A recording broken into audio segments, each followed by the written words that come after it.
Stroke is a focal neurological deficit, which is of no other origin but cardiovascular in origin. Depression is the leading cause of disability. Depression on its own is a persistent feeling of sadness, a persistent feeling of hopelessness.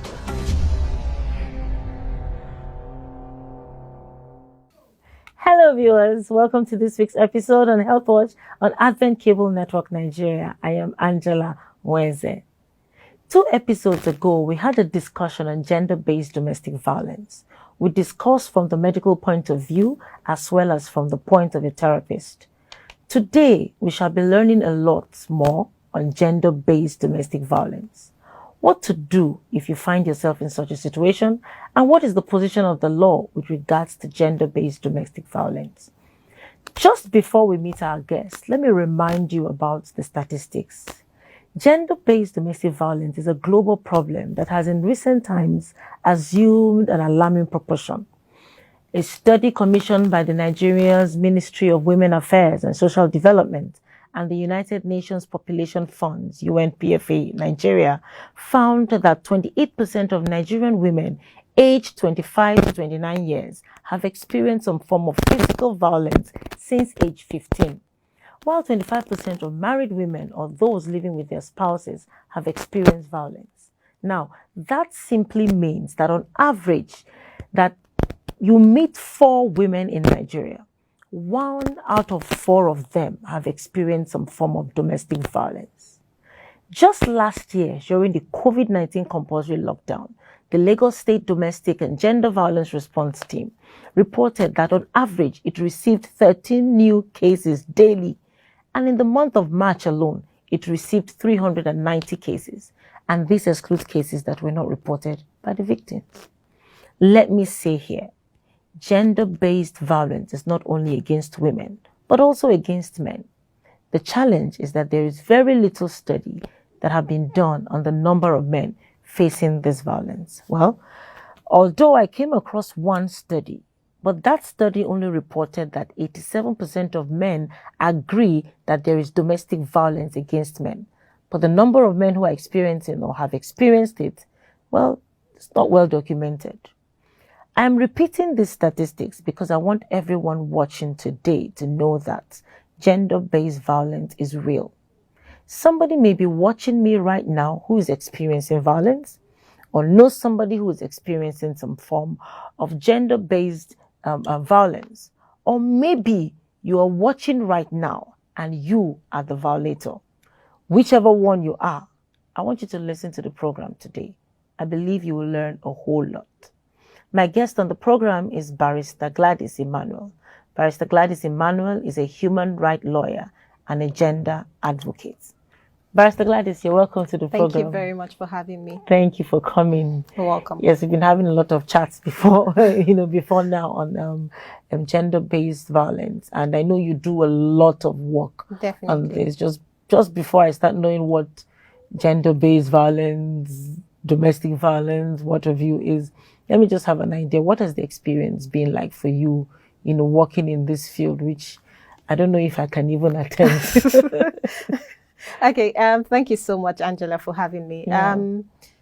I have a background in human rights law. Okay. However, nothing prepared me for what I encounter daily when I engage with the victims and survivors of various forms of gender-based violence. Some of them come in really battered. Some of them come in and they require psychosocial support, which is what we call psychological counseling, quote unquote, and some of them require rehabilitation. So it's a lot of learning for me. There's a lot of attention that needs to be given to these people, and there's a lot of attention that needs to be paid to gender-based violence. Gone were the days when we felt it was okay to batter someone or engage in female genital mutilation, known as FGM. Right now, there are lots of laws that are being implemented on a daily basis. There are lots of people being affected, both women, both men, both children. So for someone who works in the field, every day is a new chapter for me. Every day is a new story for me. And people might ask, so how do you cope hearing all of the stories? Yeah, that's what I was going to ask. 'Cause I couldn't survive even one story, and I'm thinking how you deal with it. How do you cope with these stories on a daily basis? And what I do is I try to take out myself and try not to be emotionally attached to a particular case, because at that point I'll be able to give an objective decision. I'll be able to really listen to this survivor, listen to this victim, and give out the attention they require or what they need to be able to deal with that particular situation and that particular point in time. Wow. So I try not to get my emotions all wrapped on, although some of them are very, they're in a very deplorable state, some of the survivors when you see them. But again, there's a point where I'm empathetic. It's not like, oh, I do not understand what you're going through. No, I try to get into their shoes and understand. But it's, again, I'm also very careful not to get myself too entangled that I will not be able to offer them the help that they require. They need. So, wow. So your experience, because one thing I struggled with doing today is finding men, you know, what's it like? Do you have men coming to, you know, report? Because it's so difficult to find. Men believe it because, you know, until the last program, that was when I was corrected, that it's actually not only women. Women are still, men are also abused. So what has the experience been like? Is it balanced, or do you see more women, or are there men coming up, or what's going on? To be honest, out of 100%, maybe 2% men. Yeah, men. The rest are women. And I think what's really happening is our society has so much indoctrinated the men to feel that you should have this form of ego. You're a masculine figure. You shouldn't be perceived or seen as one that will be battered by maybe fellow man or a woman. So some of them, majority of them go through all of this. You could see this, but they prefer to keep to themselves because they need to uphold that pride that society has conferred on them. Okay, maybe they don't even know what domestic violence is to even start with. Okay. So let's get to that. What's domestic?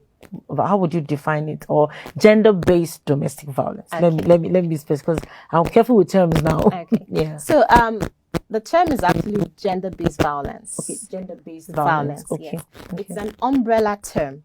Now, under gender-based violence, we have domestic violence, which is one arm of it.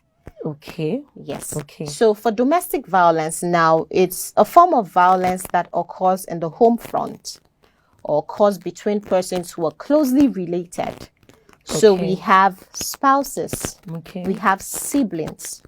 We have mother to daughter, mother to son, sister to brother, uncle to niece, and all of that. So that group of persons that are closely related, the form of violence that occurs within that unit is known as domestic violence. Okay. Now, when we say domestic violence, for some people, what comes to their mind is, the physical abuse that results in visible injuries. But it transcends beyond that. There is the psychological aspect of it. Okay. There's the emotional aspect of it. There's also a new one, which some people go through it, but they do not even know that they are victims of domestic abuse. And that is called economic deprivation. Now, I'm going to try and break. Okay, that's what I want to know, because I want to know where do you call it emotional. Because the one that is common is the physical. Like, that's why they always say, everybody's okay, it's time for you to leave if you're in a relationship, in a marriage. Oh, he's beating you. Leave the marriage. Why are you there? So there's emotional, there's let's So the first one is physical abuse, which we know we could have someone slapping another person, someone biting, kicking, shoving another person, and all of that. There's the sexual aspect. Now, in some parts of the world, there's an offense known as spousal rape, which is rape that happens between spouses, people that are married. For some people, they'll feel like that's awkward. I thought, they are married, so they shouldn't be. But when we have issues that relate to sexual affairs, there is something called consent. Consent is very paramount. Okay. If a person says no, that means she or he hasn't given their consent. Silence should not be misconstrued for consent. The fact that he or she kept quiet doesn't mean they're actually consenting. Okay, so because I want this to go for both parties now. Yes. So the importance of, in the case of rape, that's Yes. abuse in terms of rape, it means when you say no.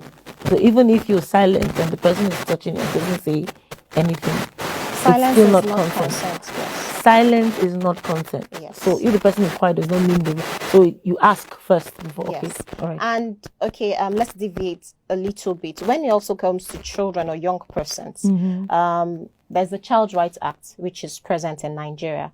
Now, the Child Rights Act says, even if the child says yes, even if the child says no, if you go ahead to engage in any sexual activity with that child, you're deemed as an offender and you face the full arm of the law. There's a minor, what you would Yes, call it. So what minor age, within what age does our law look at it? Let me just pull that out now. For Is it before child 18 or rights, before 16? Before 18. The Before Constitution terms adulthood from 18. Although there are some discrepancies when we have the Marriage Act and some other acts where it says you can get married at so and so time. There are a lot of discrepancies, Okay. but what we stick to is age 18. Okay. Which is this age of adulthood. Okay. That's in case when you're not married before that age. I know some parts of the country people marry very Definitely. early. Yes. So from between age 1 and 18, if you have any form of intercourse with that person within that age, it's an offense. Definitely. In the law. Okay. Definitely. Okay. So the next is psychological abuse. Okay. Now some people go through this form of abuse and they do not even know. When you have a spouse or family member who constantly batters you with their words, tell a person they're good for nothing, they're worthless, they're fat, they're ugly. Now, those things, for us, it might just be, it doesn't really matter. But what those words are doing is they're gradually eating up your self-esteem. And in no little time, sooner than later, we'll discover that those people affected by that actually say, perhaps I'm really worthless. Perhaps I do not amount to anything. That is a form of violence. That's a form of domestic abuse. So because this might go both ways for both male and female. Definitely. So if your wife is always, because I'm trying to be very Balanced. to be a bit balanced, you know. So if you have your wife, because the physical one is always sometimes difficult to say if a woman will be beating her husband. But I don't know if it's happening, but well, let's assume it happens. But the emotional one seems to be the one that might be of the psychological one will be very obvious. So if the woman is always telling you nothing, especially when he's lost a job or something, and you know, okay. Then we have economic deprivation. We must have come across, or most people come across, a particular person who was working before they got married. Perhaps the man or the woman, but mostly the women. You get married and then he's like, I do not want you to work. I do not want you to start up a trade. I just want you to sit down at home and take care of the home and take care of the children. If it's what both of them want, that's totally fine. However, sometimes this is not what the other party wants. Okay. And we also have situations where all of this is geared towards controlling the other person. Now you see that this person lacks financial independence because she or he has stopped working and they're depending solely on this other person for their daily living. And in the event that there is a minor misunderstanding or a major misunderstanding, one way this perpetrator uses to punish this other person is to withdraw every financial help. So you discover that this other person, whether or not they like it, they just need to sway to this person's decision or this person's ideology because, I mean, they need a means of livelihood or something to sustain their daily living.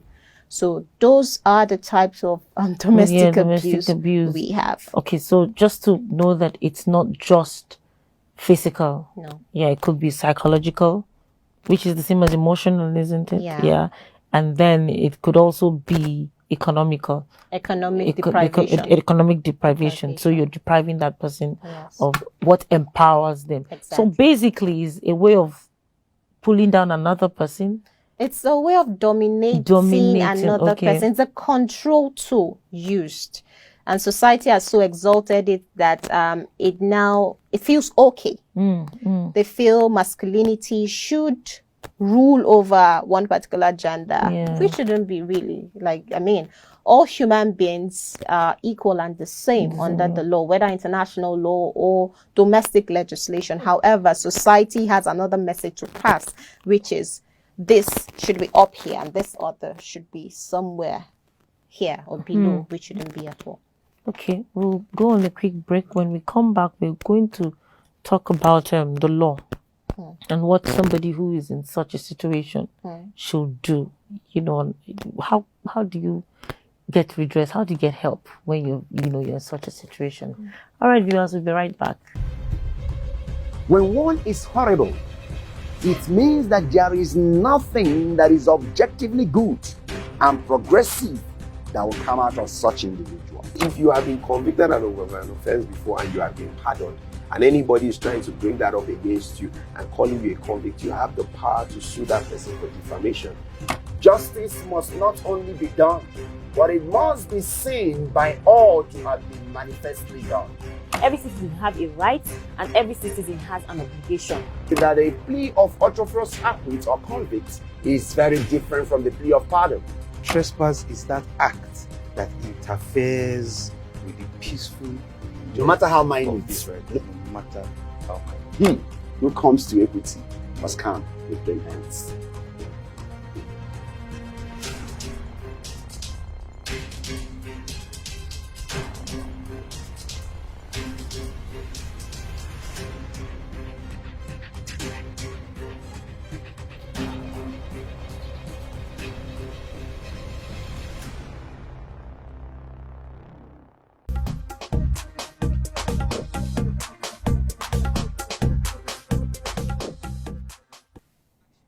Welcome back, viewers. Before we went on the break, we were discussing gender-based domestic violence, and my guest is still Barrister Gladys Emmanuel, and she's a human rights lawyer and a gender advocate.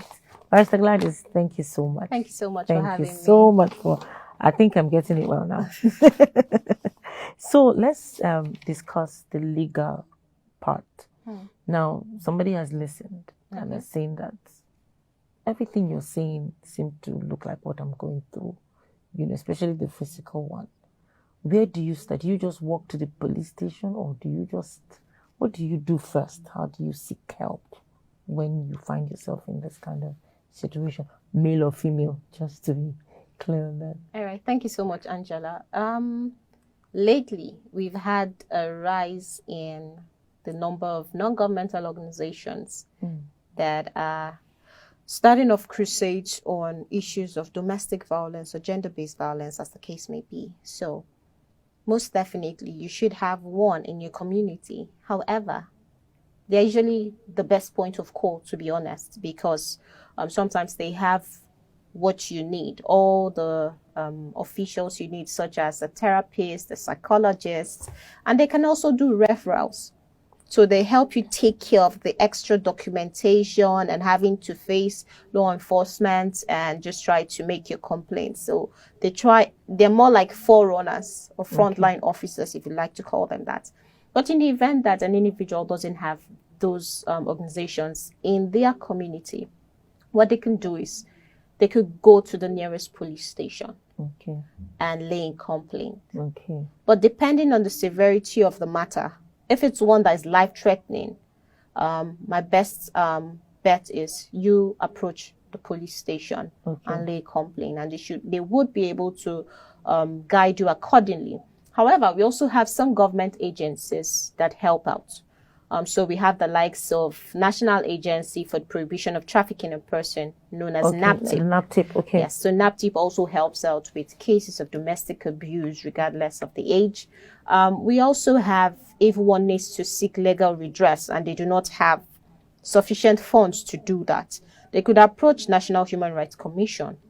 Or another organization, international organization, is International Federation for Women Lawyers, otherwise known as FIDA. FIDA. Yes. So FIDA also offers free or pro bono legal services to victims and survivors of domestic abuse.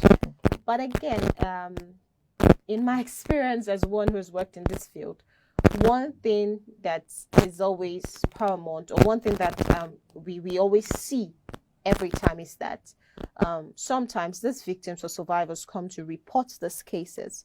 However, they do not want to follow it up to the latter. So you find out that the culture of silence is prevalent in some communities. You find out that because they want to keep the image of their family intact and do not want members of the public to know what is happening, they prefer to just make a complaint because they feel immediate pain at that point, or they are very upset at that point because of what had just happened to them.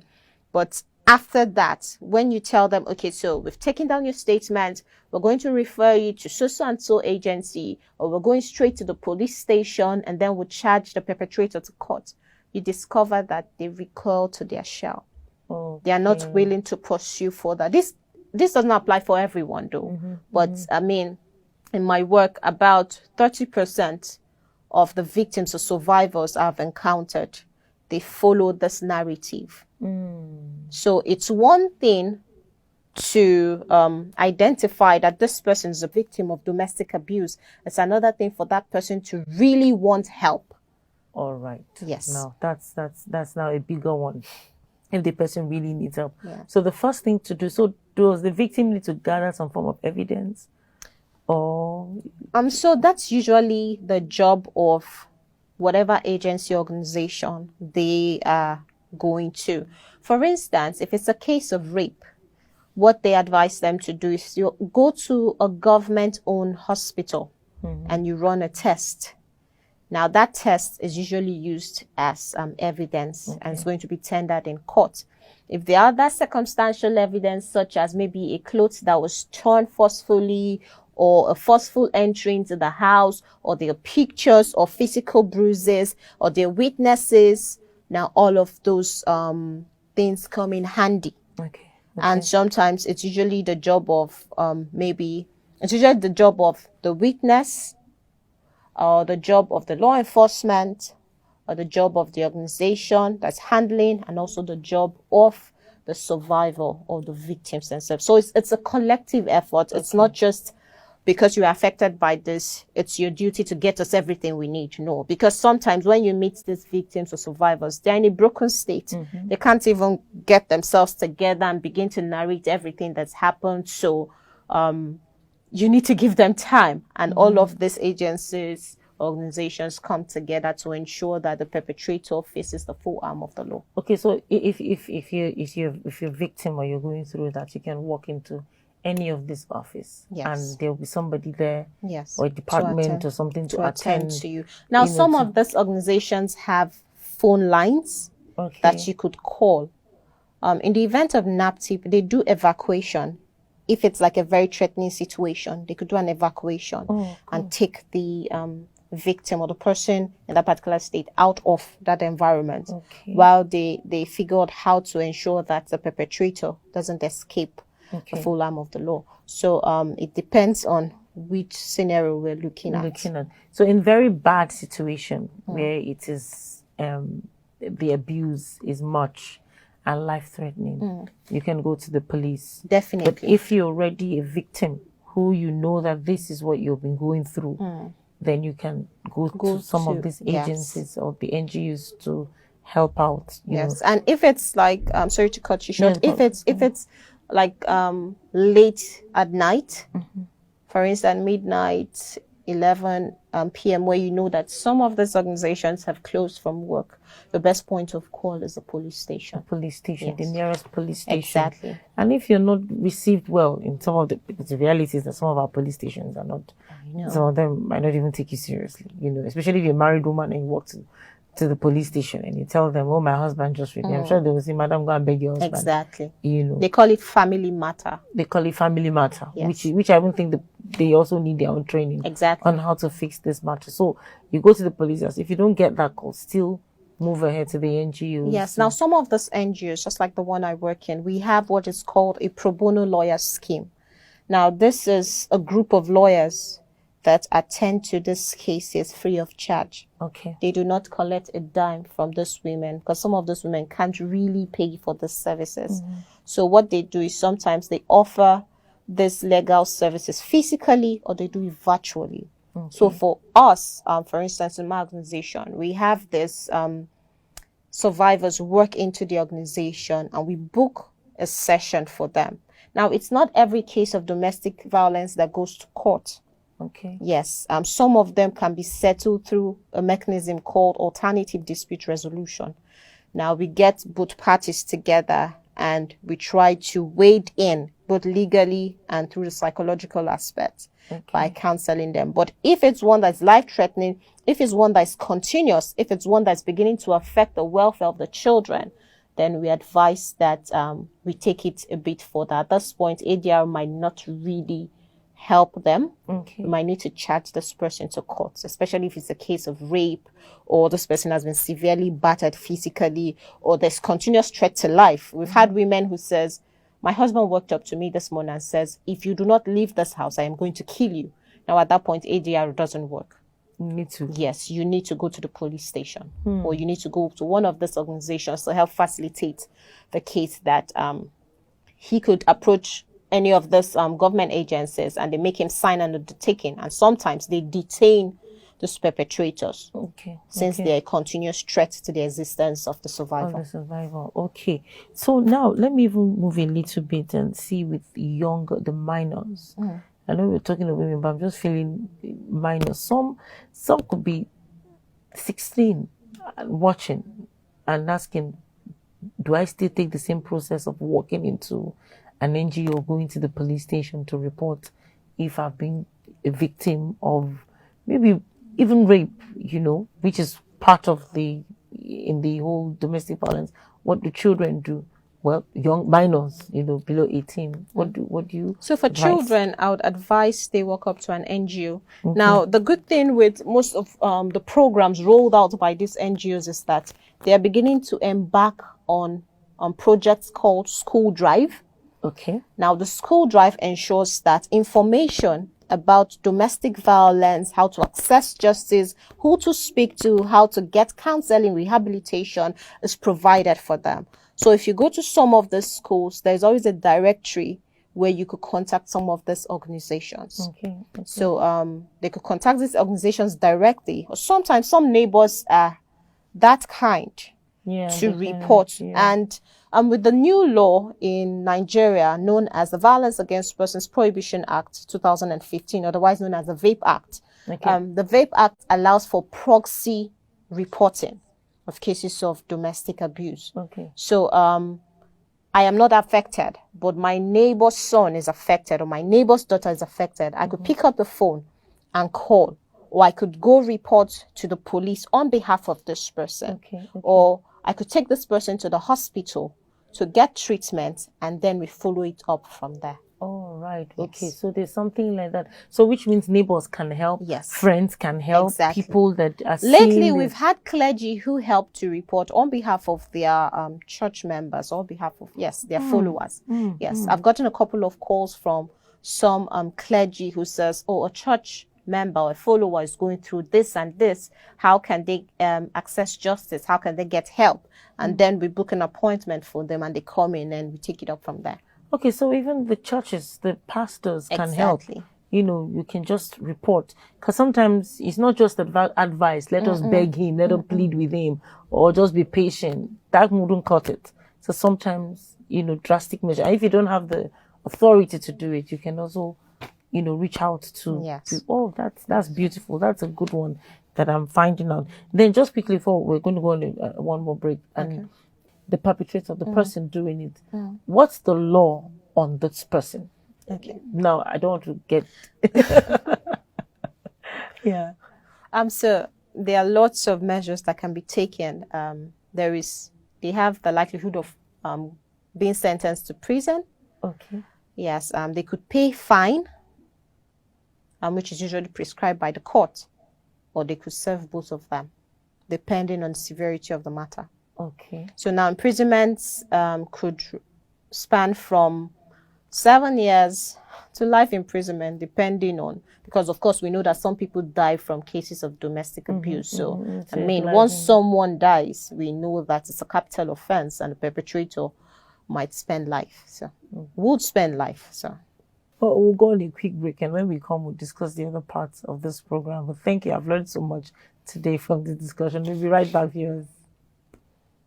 Now streaming, now analyzing. now assessing, now discussing, now sharing your thoughts on everything and every issue that affects you. ACNN's Now Streaming discusses the issues trending and the matters that matter to us all.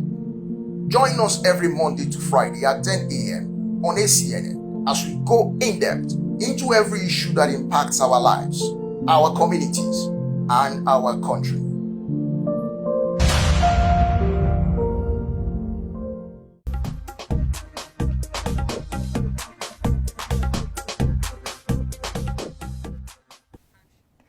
Welcome back, viewers. Barrister Gladys Emmanuel, a human rights lawyer, and we're still discussing gender-based domestic violence. Thank you. Thank you so much, Barrister Gladys.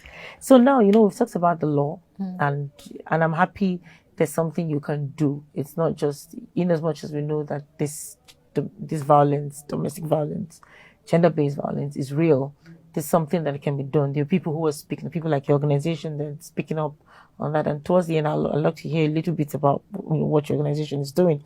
But, is this law applicable to every part of the country? Because I know this station is being viewed by almost everybody part of the country. So does it apply the laws and does it apply to the whole country?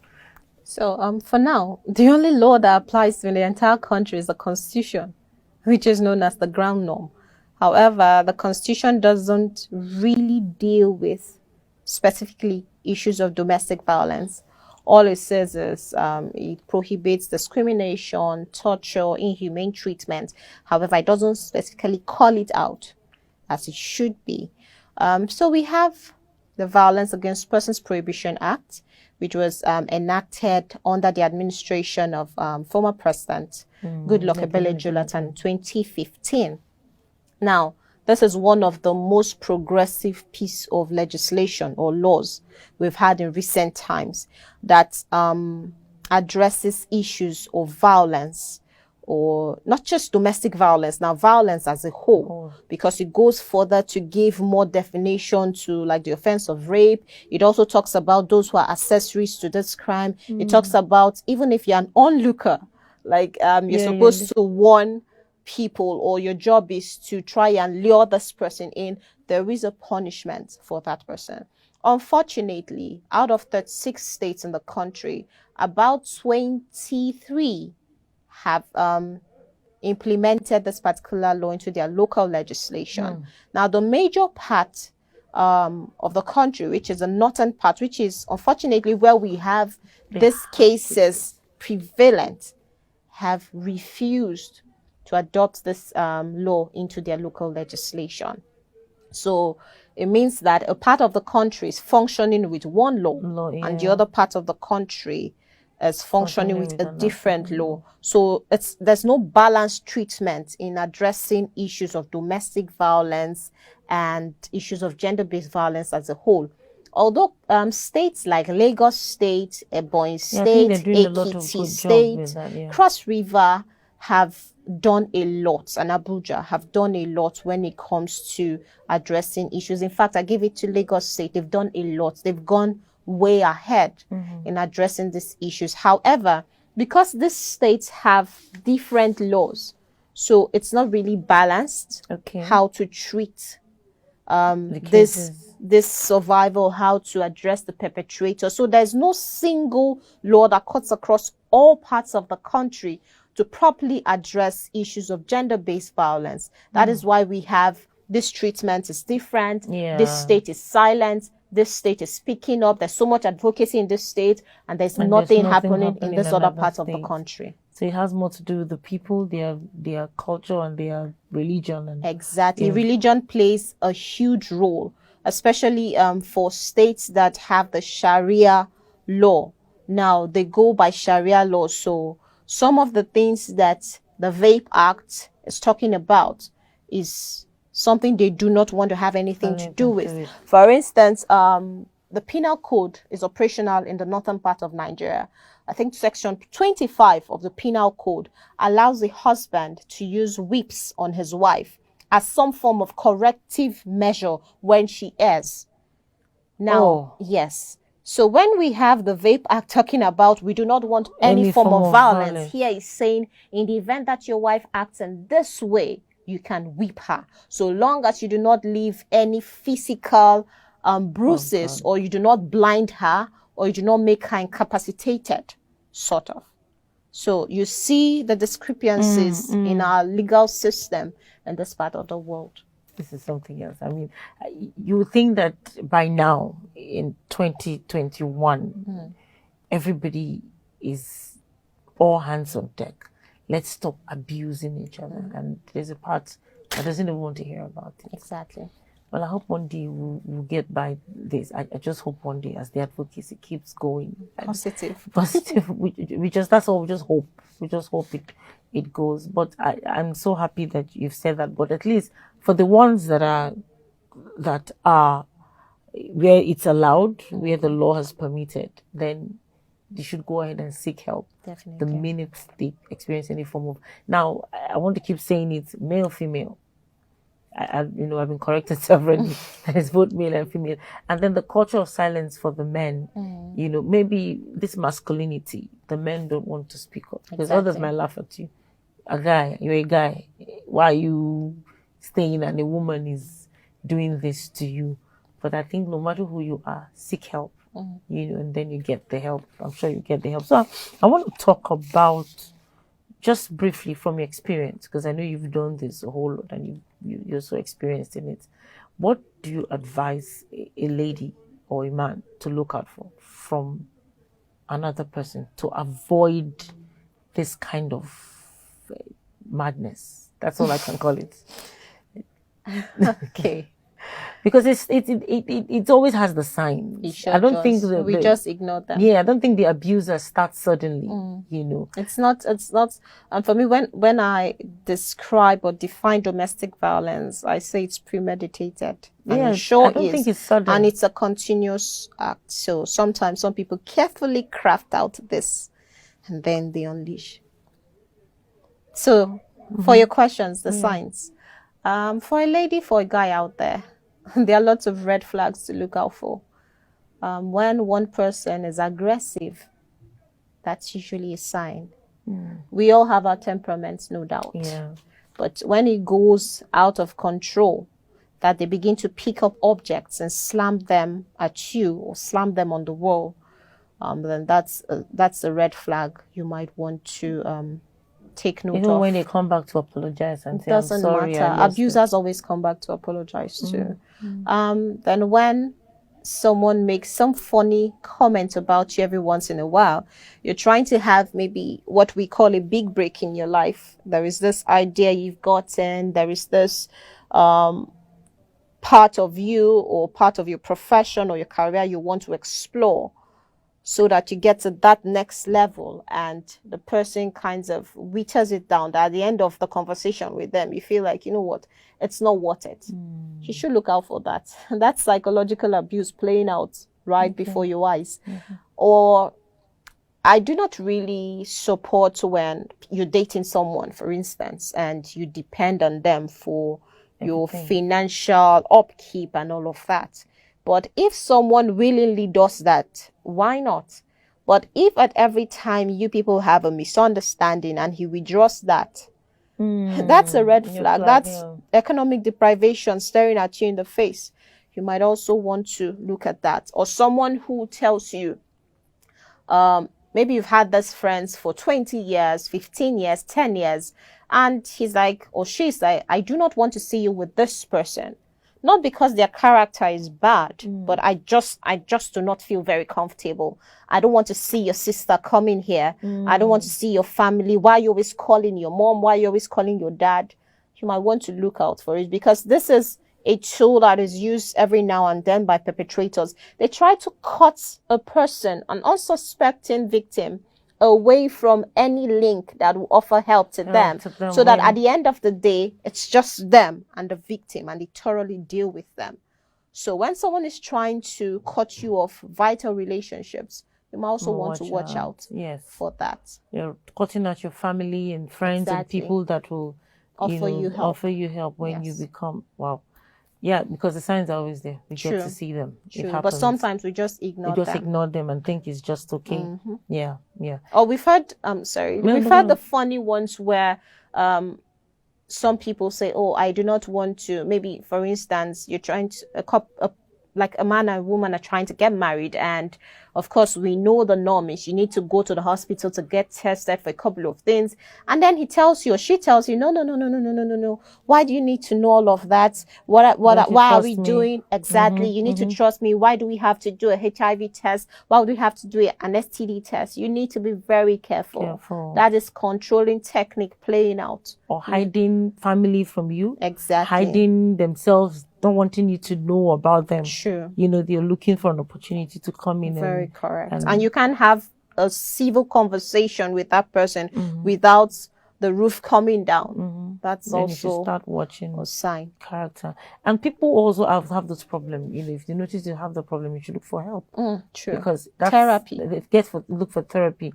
I'm not very patient to start trying to tell the perpetrators, but if you find yourself in that situation and you're being violent, and I think you should go find help. Especially one who is who has witnessed a vicious circle of violence. They call it intergenerational violence. Okay. Where, for instance, we have children who grew up in a home saying their dad hit their mom or their mom hit their dad. They grow up and feel like that is the norm. If you fall into that category, it's nothing to be ashamed of, but you need to seek therapy so that you do not continue that vicious circle. Because somehow you don't know that it's in your mind. It's played it's played in your mind and it's existing somewhere. Maybe you're telling yourself, I won't do this, but what you don't know is you're playing what you see as opposed to what you tell yourself. All right.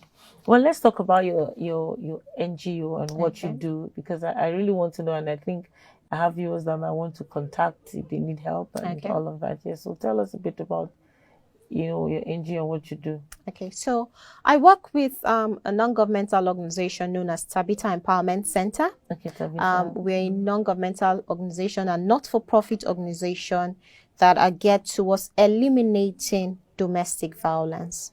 We also provide welfare services for indigent widows and orphans in the society. Now, part of our thematic areas include advocacy, which is what I'm doing right now, awareness creation and sensitization. So sometimes we go to these villages, we try to engage with women and try to engage with men and children, or we go to schools or churches to just keep talking about issues of domestic violence. We also do psychosocial support and rehabilitation. So when these people come in, there is no domestic violence survivor whose life is ever the same. So there's a need for intensive therapy. You need to get them out of that place they are. So that's where we have rehabilitation and psychosocial support coming in. We also do welfare services, like I've explained, and of course sheltering. But sheltering is on hold for now until we'll let the general public know when we're open for that. So our office is in Jukoi in Abuja, and we have a functional website, www.tabithaempowermentcenter.com.ng, tabithaempowermentcenter.com.ng. Okay. Yes, and for our cell phone lines, you could reach us on 080-3300-9889 or 081-190-1203. We're also present on Instagram, on Facebook, and on LinkedIn. Okay, so call that first number again. So that 080-3300-9889. Okay. Yes. So you can call the Tabitha Empowerment Center. And our phone lines are open 24 hours every day, 7 days a week. However, we do not work on Saturdays and Sundays, but we always do referrals. Okay, referrals. And when you contact, you can be contacted for help, because somebody could be watching who needs, help with with the issues that they have, with issues that they are having. But I'm really, really elated that you came on the program today. Thank and you I have so learned much much about domestic violence. It is an issue a lot of issue, a lot of it. And if we don't stop it now, we don't know how far this one day we might have so many broken women all over the place, and families from broken homes that are all over the place. So I really congratulate you, for what you do and what you're passionate about it. And I really pray that, you get to higher heights. Thank you. Amen. To speak to, bigger platform. And I think I see you there, speaking of bigger platforms where, this. And thank you so much for coming on the program. Thank we have you. learned so much today. And just in case you didn't get the information from the Tabitha Empowerment Center, please, you can see the website is www.tabithaempowermentcenter.com.ng. And the phone lines you can contact them is 08131901203. Please call. Remember, it's 24 hours, 7 days a week, but they don't work weekends. They only make referrals on the weekends. So please call if you need help, and let's get help and get a solution to this problem. Definitely. Thank you very much. I can't thank you. I think this thank you has been thank you. And do you know that you're the first guest on this program? I think, who is not a medical doctor. Oh, because really? It's a health program. It's a health program. So we and then I think maybe the third lady or fourth lady. We don't have lots of ladies on the program. So it's exciting to see a lady have a lady on the program, and somebody who's not a medical doctor. So it's good to have it. And just for our viewers, the reason we had to do this was to educate our viewers on the areas of the law, how you can seek help.